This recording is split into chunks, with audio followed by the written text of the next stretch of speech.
திருமலைங்கிறது அவங்க கோரிக்கை வந்து அவங்களுடைய கணவரை கண்டுபிடித்து தருமாறு ஒரு மனுவை கொடுத்துருக்காங்க, ஒரு பெரிய மனு கொடுத்துருக்குறாங்க. சகோதரி அவங்க சகோதரி திருமலை பேசுவாங்க, இருக்காங்களா? திருமலை. ஹலோ, தாரு சார், தளபதி பேசுங்க. யாரு?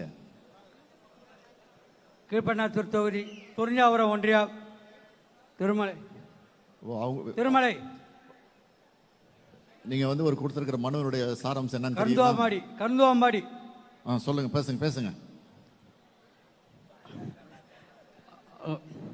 எனக்கு தளபதி அவர்களே, எனக்கு கரோல் மாடு வாங்கி கொடுக்கும்படி எங்கள் பணிவான வேண்டுகோள். நீங்கள் வரும் முதல்வர் நீங்க தான், வரும் முதல்வர் நீங்க தான், வரும் முதல்வர் நீங்க தான் ஐயா அவர்களே. அடுத்து கலசப்பாக்கம்